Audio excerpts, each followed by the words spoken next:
오늘 제가 6번째 성경의 책 여호수아서를 우리 한번 말씀을 나누도록 하겠습니다.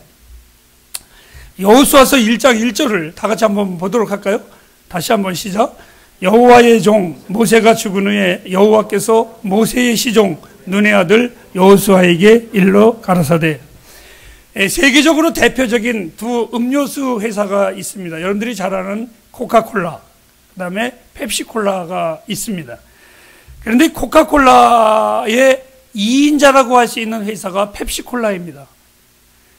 저는 맛으로는 달짝지근한 펩시가 제 입맛에 딱 맞습니다. 그런데 이 펩시콜라 회사에 경영 철학 이론이 있습니다. 그 경영 철학 이론이 뭐냐면 펩시 팔로우 코카콜라라는 용어를 씁니다. 이 말이 무슨 말이냐면 코카콜라가 가는 곳에서는 펩시콜라가 항상 쫓아간다. 특이하죠? 누구나 1인자가 되고 싶어하는 세상에 제2인자의 위치에서 자족할 수 있는 마음이라는 것은 보통 인격의 수양의 심오한 경지에 이르지 않고는 그렇게 될 수가 없습니다. 아마 이 회사도 1인자의 회사를 넘보고 싶었지만 이 회사는 절대 그러지 아니하고 코카콜라가 가는 곳에 우리도 그 뒤에 쫓아가자. 이것이 이 회사의 경영 철학입니다. 제가 성경에서 좋아하는 여러 인물 중에 한 분이 침례 요한입니다. 그는 언제나 주님만을 드러내기를 원했고 주님을 쫓아간다 그러면 자기의 제자들도 다 내어주기를 원했던 분이 그 사람이었습니다. 그 다음에 제가 좋아하는 사람이 있다면 오늘 바로 이 성경의 주인공인 여호수아입니다. 저의 목회의 사역의 다짐, 목사가 목회를 할 때에 어떤 마음을 가지고 하느냐가 굉장히 중요한데 그 초심의 마음부터 이제는 제가 은퇴할 나이에 모든 과정에 이르기까지 제 마음에 늘 다짐하고 다짐하는 성경의 모델이 있다면 바로 이 여호수아의 삶, 신앙의 삶을 본받고 싶습니다. 이 여호수아는 바로 펩시콜라를 연상케 해주는 인물입니다. 이 사람은 평생 무명인으로 때로는 2인자로서 그것을 만족하면서 살아갔던 사람. 그래서 오늘 성경에도 이렇게 말합니다. 이 사람을 소개할 때에 여호와의 종, 모세의 시종, 눈의 아들 여호수아. 이 말은 종의 종이라. 더 쉽게 표현하면 아주 상놈의 종놈의 출신이 바로 이 여호수아였습니다. 이 사람은 평생을 하나님의 종으로 살았습니다. 그리고 무명의 노예로 이 사람이 살아가다가 어느 날 출애굽기 17장 9절에 아말렉 군사와 싸울 때에 처음으로 이 사람이 성경에 드러나는 인물로 나타나기 시작을 합니다.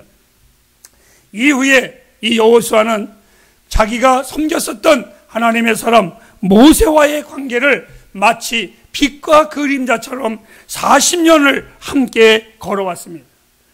그때나 지금이나 원망과 불평과 배신과 이간질과 악함이 아주 드셌던 광야의 생활 속에서 40년을 변함없이 한 주인을 섬겼었던 이 사람을 하나님은 충성스러운 그를 아주 눈여겨보셨었던 하나님의 마음이셨습니다.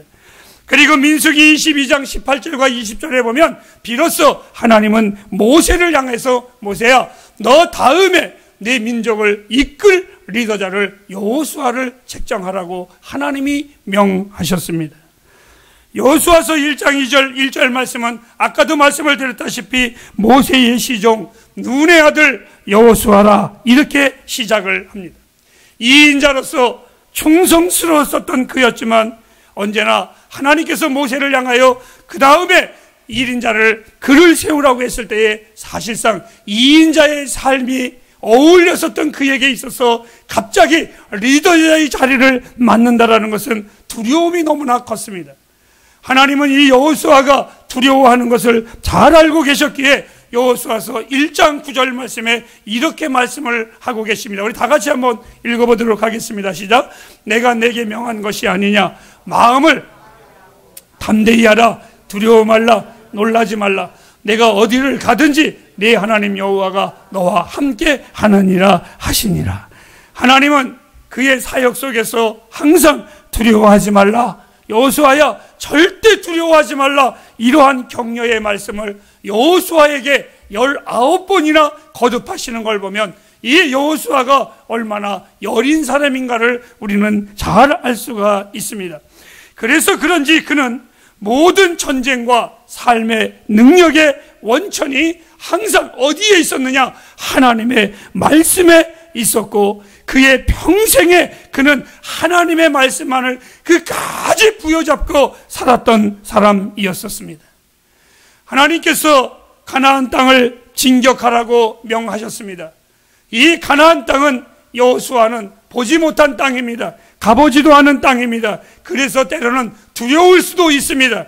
그런데 그는 백성들에게 이렇게 말합니다. 그 땅이 아무리 두렵고 아무리 크고 아무리 강할지라도 그 땅은 하나님이 약속하신 땅이니 가자라고 이 사람은 명하고 있습니다. 자기의 생각에, 자기의 전술에, 자기의 뜻대로 했던 것이 아니라 하나님이 말씀하시니, 하나님이 준다고 한 땅이니 하나님이 주실 것이야, 그 말씀을 믿고 이 사람은 앞으로 돌격 앞으로 했던 사람이 바로 이 사람이었습니다. 이 정탐꾼의 두 사람을 또한 미리 가서 보내보고 옵니다. 그때에 나타난 여인이, 정탐꾼을 숨겼던 여인이 바로 기생 라합입니다. 이 여인은 어디서 들었는지 모르지만 여호수아서 2장 11절 말씀해 보면 하나님에 대하여 이 여인이 고백을 합니다. 그리고 마침내 이 여인이 예수의 족보 가운데 자리 잡는 귀한 여인이 되었다는 것을 여러분들은 너무나 잘 알고 있습니다. 자, 이 말씀을 건너뛰어서 이렇게 말씀을 드리겠습니다. 1세대는 홍해를 건넜습니다. 그리고 2세대는 요단강을 건너야만 했습니다. 그것은 여러분 우리가 그냥 홍해를 건넜대, 요단강을 건넜대, 이러한 문자적인 의미가 아니라 이 안에는 하나님이 사인하시는 분명한 하나님의 백성의 구별된 영적인 깊은 비밀이 있었습니다. 그 영적인 비밀이 바울 사도는 1세대의 홍해를 건넌 그 사람들을 향하여 고린도전서 10장 1절과 2절에 보면 심내로 비유를 했는데, 그 홍해를 건너고 난 후에 그들은 다시는 애굽에 가지를 않았던 것처럼 그리스도인의 심내를 이 사람은 이야기하고 있습니다. 이스라엘 백성이 집단으로 홍해를 침례를 받고 이들이 건너왔다고, 그리스도인의 분명한 표시를 이들이 받았다고. 그런데 요단강 역시 마찬가지입니다. 2세대들은 침례를 받지 않았습니다. 2세대들은 홍해바다를 건너지 않았습니다. 그래서 하나님께서 이 2세대들에게 또다시 침례를 권하는데 그것이 바로 요단강 강가였었습니다.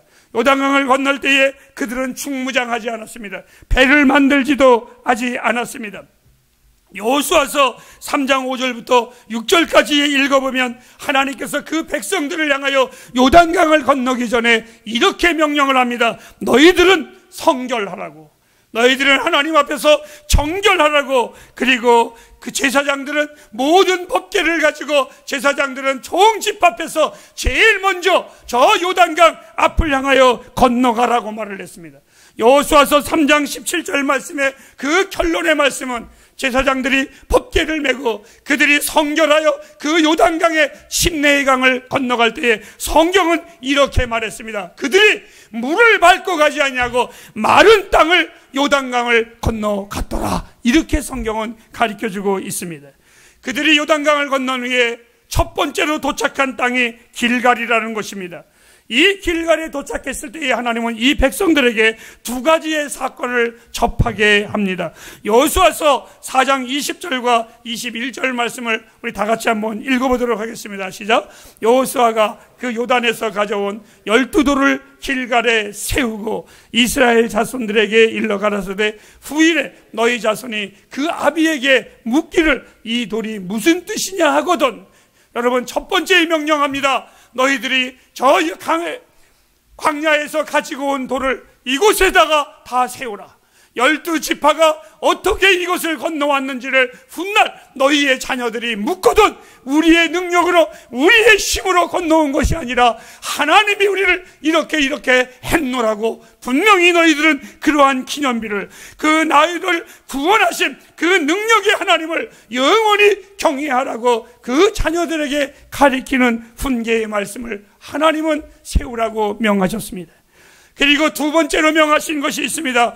우리 5장 3절 말씀을 한번 읽어보도록 하겠습니다. 5장 3절 말씀입니다. 여호수아가 부싯들로 칼을 만들어 할례산에서 이스라엘 자손에게 할례를 행하니라. 즉 거룩한 백성의 표시를 합니다. 제가 일부 예배 때에 듣기를 간절히 원했었던 이야기를 거부했는데도 안 했는데 다시 한번 제가 하는데 눈치 있는 분들은 분명히 대답을 하실 겁니다. 아내가 미국에서 공부할 때에 잠시 제가 미국에 간 적이 있었습니다. 근데 숙소에 호텔 앞에 맛있는 도넛 집이 있는데 아내가 나보고 늘 그 집에 가서 아침에 먹으랍니다. 근데 정말 맛있어요. 그래서 아내가 공부하러 가면 혼자 심심하니까 아침에 도넛을 먹으러 갑니다. 근데 하루 이틀 가고 3일째 가는데 도넛집 직원이 저에게 이렇게 물어봅니다. 영어로, 아까 일부 때는 제가 영어 안 했습니다. 영어로 저에게 물어봅니다. Are you Christian? 그러더라고요. 그래서 제가 귀가 번쩍 뜨면서 그렇다고 그랬습니다. 근데 왜 그걸 물어보느냐라고 제가 말을 했더니 그 첨언이 있다 하는 말입니다. I can see that. 당신은 크리스찬 같으더라. 이렇게 말을 했습니다. 예. 나에게 그런 모습이 보인다라고 말을 하는 겁니다. 내가 당신을 보니까 그리스도인과 같이 보인다. 사랑하는 여러분, 여러분은 그리스도인이십니까? 하나님께서 이들에게 요단강을 건넌 후에 그 백성들에게 행하는 말, 할례를 다 행하라. 즉 하나님의 거룩한 백성의 표시를 행하라고 반드시 말했습니다.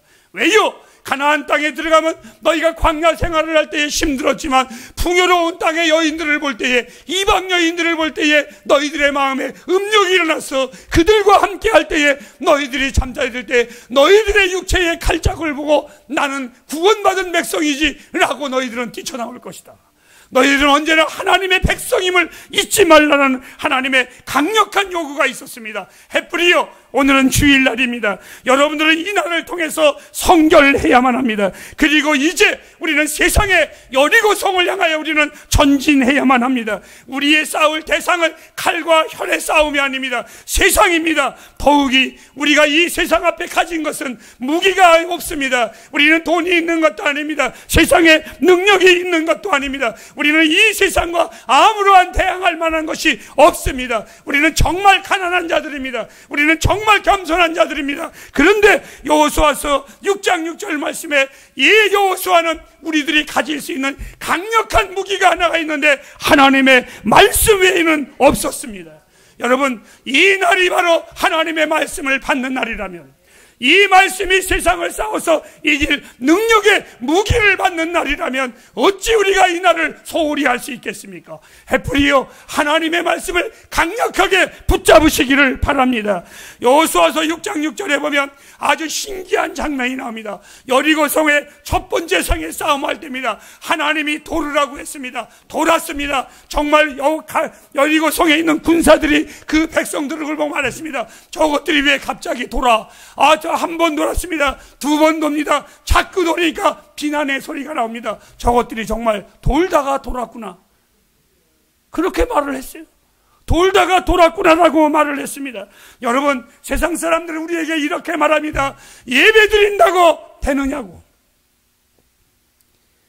예수 믿는다고 되느냐고, 기도한다고 이루어지느냐고. 저는 단순하게 대답합니다. 여호수아서 6장 20절 말씀에 그들이 돈다고 그 철옹성의 여리고가 무너지겠느냐? 됩니다. 무너졌습니다. 여러분, 나의 믿음이 세상이 볼 때에 작고 우습게 보일지 몰라도 내가 믿는 분은 우스운 분이 아니라 전능자 하나님이십니다. 우리의 재능으로, 우리의 재주로 세상을 살려고 하니까 힘든 것입니다. 믿음으로 사시기를 바랍니다. 하나님의 말씀을 부여잡고 사십시오. 전쟁은 나에게 속한 것이 아니라 하나님께 속한 것입니다. 승리의 비결을 이미 하나님은 여호수아에게 1장 8절 말씀에 가르쳐 주셨습니다. 네가 내 말을 믿고 좌로나 우로나 치우치지 아니하면 반드시 너는 성공할 것이라고. 하지만 우리가 조심해야 할 것이 있습니다. 교만하지 마십시오. 그리고 탐욕, 욕심 부리지 마십시오. 이것은 곧 죽음입니다. 요단강을 건넌 후에 여리고성을 함락시켰을 때 그들이 여리고성을 무너뜨린 것 그들의 전술이었습니까? 아닙니다. 그들의 무기가 있었습니까? 아닙니다. 그들의 재주가 있었습니까? 아닙니다. 그런데 그들이 교만이 그들을 덮었습니다. 결과는 너무나 비참했습니다. 어떤 겁니까? 여리고성을 무너뜨린 후에 그 다음 아이성을 싸우러 갈 때에 여리고성도 우리가 무너뜨렸는데 자기네가 했나요? 아닙니다, 여러분. 그런데 마치 자기네들이 한 것처럼 아이성이야, 글자 그대로 아이인데 뭐하러 다 가느냐, 몇 명만 가라. 그들이 갔습니다. 결국은 거기에서 다 죽어버리고 말았습니다. 더 나은 것은 거기에서 어떻게 했습니까? 정말 훔치기까지 했습니다. 아간이 도둑질까지 했습니다. 하나님의 절대로 훔치지 말라, 하나님이 절대로 욕심부리지 말라, 절대로 손대지 말라라고 말했는데도 불구하고 이들은 그 모든 것을 훔쳐가지고 나와 아간의 가족들은 돌에 맞아 죽었고 이스라엘 백성들은 수없이 많은 희생을 치러야만 했습니다. 우리는 주님이 가르친 기도문에 이런 기도가 있습니다. 우리로 시험에 들게 하지 마옵시며. 이 기도가 우리에게는 반드시 있어야만 합니다. 이 실패를 경험한 여호수아는 다시 작전을 세웁니다. 그리고 아이성을 마침내 점령합니다.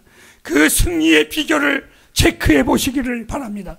우리 8장 8절 말씀을 한번 읽도록 하겠습니다. 시작.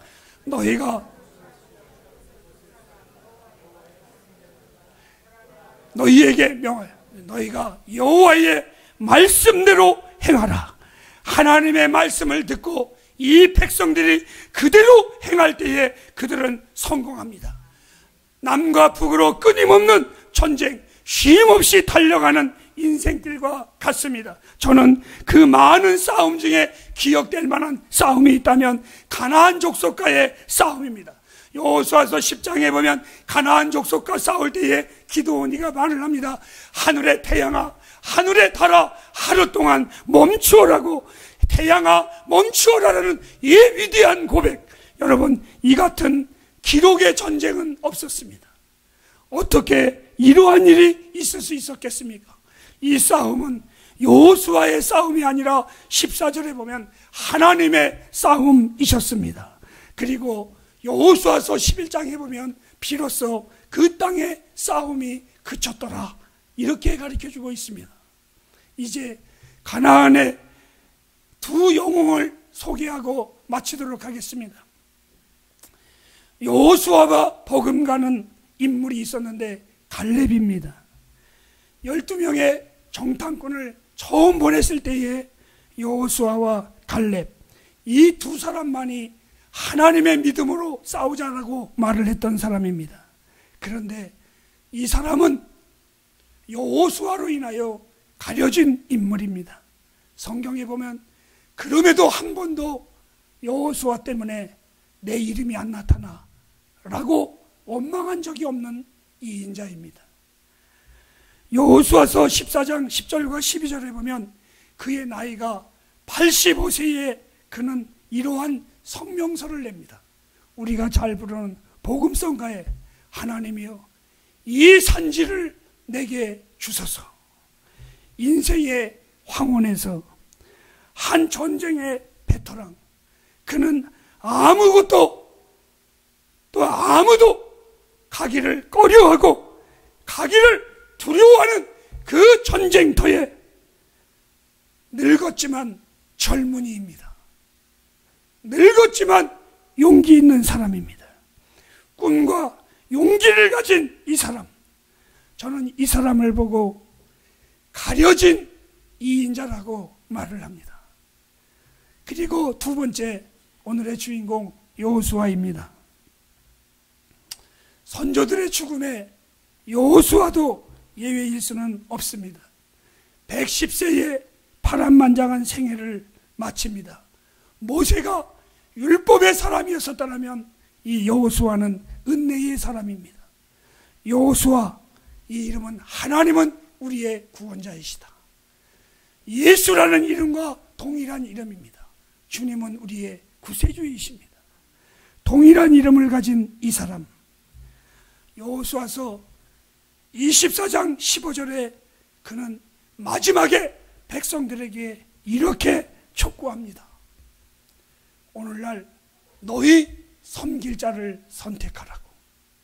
어느 날 여호수아가 자기가 물러날 시간에 백성들 앞에 물러나겠다고 했더니 백성들이 요구합니다. 여호수아여, 그리하지 마소서. 당신은 이 나라를 세우는 1등 공신입니다. 당신이 없어지면 이 나라 누가 왕이 되겠습니까? 여호수아는 간단하게 말을 했습니다. 아니라 이 나라를 세우신 분은 하나님이시라. 나는 그의 종이라. 백성들이 말을 합니다. 그렇다면 여호수아여, 당신의 아들들이라도 우리 교회를 지켜주소서. 여호수아는 말을 했습니다. 내가 지금까지 살아온 것 주의 은혜로 살아왔는데 내가 어찌 내 백성들에게 나의 공로를 인정해달라고 너희들에게 무엇을 요구하더냐? 우리는 그럴 수 없다. 나는 오직 하나님을 섬기는 종이니라. 그리고 그는 역사에 사라집니다. 그리고 이 여호수아가 말을 합니다. 너희들도 너희 섬길 자를 분명히 선택하면서 살으라고. 인간은 누구나 섬기지 않고는 마음의 빈 공간을 메꿀 수가 없습니다. 햇불가정 여러분, 묻습니다. 여러분은 무엇을, 누구를 섬기고 계십니까? 제가 참으로 부러워하는 고백이 있습니다. 고린도후서 5장 17절, 13절 말씀해 보면 바울이 예수를 믿으니까 주변의 사람들이 말을 했습니다. 저가 전에는 온전했던 자인데 예수 믿더니 미쳤구나. 바울이 말을 했습니다. 내가 예수 믿고 미치기를 원하는데 온전히 미치기를 원하노라. 사랑하는 여러분, 시시한 골프에도 미치더라고요. 시시한 노름에도 미치고, 시시한 돈에도 미치고, 명예에도 미치는데, 햇불가정 여러분, 시시한 이성에도 미치는데 나의 길이고 생명이고 진리라고 선언하신 이 예수에게 미치지 않겠습니까? 오늘 이 인자의 아름다움 돌이켜봅니다. 나는 평생에 그분에게 미쳤는가? 오늘 이 여호수아 이렇게 표현하는 겁니다. 나는 내 평생에 하나님의 이인자로 사는 것이 축복이었었다고. 저 역시 고백을 합니다. 짧은 내 인생 예수님으로 인하여 행복했습니다. 예수의 이인자로 살아간 것, 내가 조연으로 살아간 것, 내 인생의 축복 중에 축복이었습니다. 여호수아는 고백합니다. 내가 아니라 오직 나와 내 집은 여호와만 섬기겠노라. 오직 나와 내 집은 주의 은혜로 소이다. 햇불이요, 오늘 여러분들이 일어날 때에 새로운 날을 맞이할 때마다 가장 먼저 고백해야 될 것, 나와 내 집은 여호와만 섬기겠습니다. 이 고백이 있기를 주님의 이름으로 부탁합니다. 기도하겠습니다.